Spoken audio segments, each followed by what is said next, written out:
वैष्णव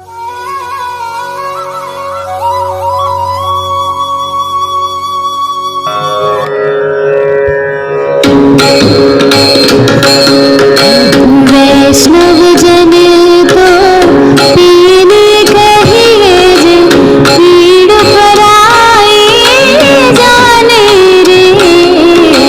वैष्णव जन तो पीने कहिए जे, पीड़ पराई जाने रे। पर दुखी उपकार करे तोय मन अभिमान नाने रे। वैष्णव जन तो पीने कहिए जे, पीड़ पराई जाने रे। सकल लोक मानि सहुने वंदे, निंदा ना करी तेनी रे। वाच काछ मन निश्चल राखे, धन धन जननी तेनी रे। वैष्णव जन तो पीने कहिए जे, पीड़ पराई जाने रे।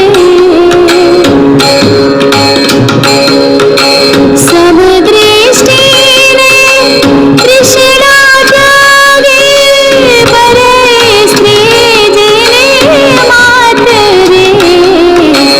जीभा थकी हसत न बोले, पर धन नव झाली हाथ रे। वैष्णव जन तो पीने कहिए जे, पीड़ पराई जाने रे।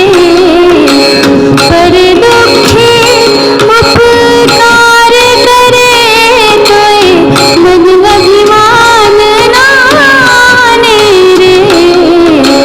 वैष्णव जन तो पीने कहिए जे, पीड़ पराई जाने रे। गांधी जयंती के पावन अवसर पर प्रस्तुत है गांधी जी के द्वारा दिया गया सुविचार। जो हम वर्तमान में करते हैं उन पर हमारा भविष्य निर्भर करता है। The future depends on what we do in the present. वर्तमान में हमें अपने समय को व्यर्थ न गवाकर उसका सदुपयोग करना चाहिए और भविष्य को सफल और सुखद बनाने का प्रयास करते रहना चाहिए। धन्यवाद। Good morning. Today's word is society. It means समाज. Society क्या है? A community, nation or broad grouping of people having common traditions, institutions and collective activities and interests. समाज एक से अधिक लोगों के समुदायों से मिलकर बने एक विशाल समूह को कहते हैं जिसमें सभी व्यक्ति मानवीय क्रियाकलाप करते हैं। ये कहा जा सकता है कि समाज एक उद्देश्यपूर्ण समूह होता है जो किसी एक क्षेत्र में बनता है। उसके सदस्य एकत्व एवं अपनत्व में बंधे होते हैं। धन्यवाद। Good morning. आज की पहेली में आपका स्वागत है। आज की पहेली है, एक महात्मा ऐसा जन्मा, एक महात्मा ऐसा जन्मा, एक धोती, हाथ में लकड़ी, आंखों पे चश्मा। आंखों पर चश्मा, बताइए कौन है वो? जी हाँ, बिल्कुल सही सोचा आपने, गांधी जी, जिन्हें हम महात्मा गांधी जी के नाम से भी जानते हैं। उनका पूरा नाम मोहनदास करमचंद गांधी है। गांधी जी का जन्म 2 अक्टूबर 1869 में पोरबंदर में हुआ था। गांधी जी को पहली बार सुभाष चंद्र बोस ने राष्ट्रपिता कहकर संबोधित किया था।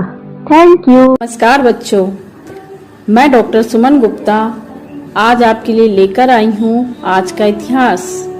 आज के दिन 2 अक्टूबर 1869 को महात्मा गांधी जी का जन्म हुआ था। आज ही के दिन 1904 में भारत के द्वितीय प्रधानमंत्री श्री लाल बहादुर शास्त्री जी का भी जन्म हुआ था। धन्यवाद। नमस्कार, अब समय है आज के दिन के विशेष का। आज है 2 अक्टूबर, आज का दिन है बड़ा महान। आज के दिन 2 फूल खिले जिससे महका हिंदुस्तान। जय जवान जय किसान राम राम। प्रत्येक वर्ष 2 अक्टूबर को राष्ट्रपिता महात्मा मोहनदास करमचंद गांधी जी के जन्म दिवस को गांधी जयंती और अहिंसा दिवस तथा लाल बहादुर शास्त्री जी के जन्म दिवस को शास्त्री जयंती के रूप में पूरे हर्षोल्लास के साथ मनाया जाता है। आज देश की 2 महान विभूतियों की जयंती पर देश भाव विभोर रहता है। विभिन्न कार्यक्रम आयोजित होते हैं जिनमें दोनों शीर्ष नेताओं को भावभीनी श्रद्धांजलि अर्पित की जाती है और उनके द्वारा दिखाए गए मार्ग पर चलने का प्रण किया जाता है। शास्त्री जी ने कहा था कि देश के प्रति निष्ठा सभी निष्ठाओं के पहले है, जो कि आज के परिप्रेक्ष्य में पूर्णतः सत्य प्रतीत होती है। और गांधी जी ने कहा था कि खुद में वो बदलाव लाइए जो आप दुनिया में देखना चाहते हैं। धन्यवाद। 2 अक्टूबर हमारे राष्ट्रपिता महात्मा गांधी के जन्म दिवस के अवसर पर उनके जीवन के कुछ पहलू। महात्मा गांधी बचपन में अपनी पढ़ाई में बहुत ही कमजोर थे, लेकिन उन्होंने पुस्तकें पढ़ने का बहुत ही शौक था। जब भी महात्मा गांधी को कोई अच्छी पुस्तक मिलती तो वो उसे खूब मन लगाकर पढ़ते थे। एक बार महात्मा गांधी को एक ऐसी पुस्तक मिली जिसमें श्रवण कुमार और उनके माता पिता की सेवा की कहानी थी। किस प्रकार श्रवण अपने प्राणों की आहुति देकर भी अपने माता पिता की सेवा करते थे, जिसे पढ़कर वे बहुत ही प्रभावित हुए और उन्होंने निश्चय किया कि वे भी श्रवण कुमार की तरह अपने माता पिता की सेवा करेंगे। और जब उन्हें अपने पड़ोस में हरिश्चंद्र के जीवन पर आधारित नाटक को देखने का मौका मिला तो हरिश्चंद्र के नाटक को देखकर उनकी आंखों में आंसू आ गए और उन्होंने जीवन भर सत्य की राह पर चलने की कसम खाई, चाहे इसके लिए उन्हें कितना भी कष्ट क्यों ना उठाना पड़े, और आजीवन सत्य की राह पर चले। एक बार अपने बुरे दोस्तों की कुसंगति में आने पर महात्मा गांधी बीड़ी की लत लग गई और उस लड़के के कहने पर महात्मा गांधी चोरी छिपे मांस भी खाने लगे, क्योंकि महात्मा गांधी के घर पर सभी शाकाहारी थे। इस तरह अपनी गलत आदत के कारण उन्हें चोरी करने की भी आदत पड़ गई, क्योंकि इन सब के लिए पैसे की आवश्यकता पड़ती थी। और फिर महात्मा गांधी ने धीरे धीरे कर्ज भी लेना शुरू कर दिया था, लेकिन अपने इस कर्ज को चुकाने के लिए अपने बड़े भाई के सोने के कड़े में एक टुकड़ा चुरा कर बेच दिया और अपना कर्ज तो चुका दिया, लेकिन महात्मा गांधी का मन खुद को इस अपराध के लिए मान नहीं रहा था और अपनी गलतियों को अपने पिता के सामने पत्र के माध्यम से बता दिया। यह सब पढ़कर उनके पिता कुछ भी बोल न सके और महात्मा गांधी द्वारा लिखा गया पत्र फाड़ कर फेंक दिया। यह सब देखकर महात्मा गांधी फूट फूट कर रोने लगे और प्रण लिया कि आज के बाद वे सारे बुरे काम छोड़ देंगे। और इस प्रकार महात्मा गांधी जो भी शपथ लेते थे उस पर हमेशा अडिग रहते थे। ऐसी महान आत्मा को हमारा शत नमन। सवेरे का नमस्कार। आज तारीख है 2 अक्टूबर की और आज हम देश के 2 महान व्यक्तियों का जन्म दिवस मना रहे हैं। एक है हमारे राष्ट्रपिता महात्मा गांधी जी और दूसरे हैं हमारे पूर्व प्रधानमंत्री श्री लाल बहादुर शास्त्री जी। लाल बहादुर शास्त्री जी देश के प्रधानमंत्री बनने वाले ऐसे सरल और साधारण व्यक्ति थे जिनके जीवन का आदर्श प्रधानमंत्री बनने के बाद भी वही रहा।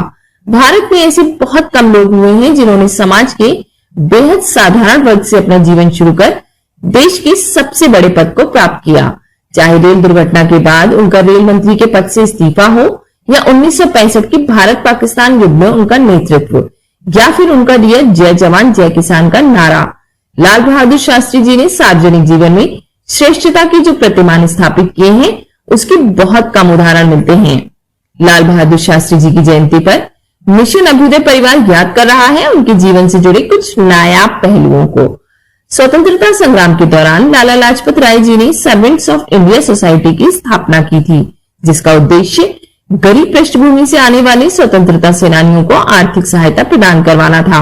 आर्थिक सहायता पाने वालों में लाल बहादुर शास्त्री जी भी थे। उनको घर का खर्चा चलाने के लिए सोसाइटी की तरफ से 50 रुपए प्रतिमाह दिए जाते थे।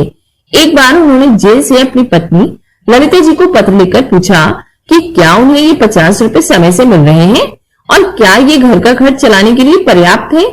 ललिता शास्त्री जी ने तुरंत जवाब दिया कि ये राशि उनके लिए काफी है। वो तो सिर्फ 40 रुपए खर्च कर रही हैं और बाकी के 10 रुपए हर महीने बचा रही हैं। लाल बहादुर शास्त्री जी ने तुरंत सर्वेंट्स ऑफ इंडिया सोसाइटी को पत्र लिखकर कहा कि उनकी परिवार का गुजारा 40 रुपए में हो जा रहा है, इसलिए उनकी आर्थिक सहायता घटाकर 40 रुपए कर दी जाए और बाकी के 10 रुपए किसी जरूरतमंद को दे दिए जाएं। शास्त्री जी के प्रधानमंत्री बनने तक उनका अपना घर तो क्या, उनके पास एक कार तक नहीं थी। एक बार उनके बच्चों ने उन्हें उलाहना दिया कि अब आप भारत के प्रधानमंत्री हैं, अब हमारे पास भी अपनी कार होनी चाहिए। उस जमाने में एक फिएट कार 12,000 रुपए में आ जाती थी। उन्होंने अपने एक सचिव से कहा कि जरा देखें कि उनके बैंक के खाते में कितने रुपए हैं। उनका बैंक बैलेंस था मात्र 7,000 रुपए। शास्त्री जी के पास कार खरीदने के लिए पर्याप्त पैसे नहीं हैं। ये जानने पर उनके बच्चों ने कहा कि आप कार मत खरीदिए, लेकिन शास्त्री जी ने कहा कि वो बाकी के पैसे बैंक से लोन लेकर के जुटाएंगे। उन्होंने पंजाब नेशनल बैंक से कार खरीदने के लिए 5,000 रुपए का लोन लिया। 1 साल बाद लोन चुकाने से पहले ही उनका निधन हो गया। उनके बाद प्रधानमंत्री बनी इंदिरा गांधी ने सरकार की तरफ से लोन माफ करने की पेशकश की, किंतु उनकी पत्नी ललिता शास्त्री जी ने इसे स्वीकार नहीं किया और उनकी मौत के 4 साल बाद तक अपनी पेंशन से उस लोन को चुकाया। तो ये थे हमारे पूर्व प्रधानमंत्री, साधारण से दिखने वाले असाधारण व्यक्तित्व के स्वामी, साफ हृदय, नरम दिल, किसानों के नेता कहे जाने वाले लाल बहादुर शास्त्री जी। आज हम उनको उनकी जयंती पर सादर नमन करते हैं, श्रद्धांजलि अर्पित करते हैं। धन्यवाद। सुन सुन सुन मेरी नन्ही सुन, सुन सुन सुन मेरी मुन्नी सुन, ज्ञान की गंगा बही, प्रदेश ये प्रेरक बने। सर्वांगीण विकास हो, उन्नयन की बात हो, अभ्युदय की बात हो, शिक्षकों का साथ हो।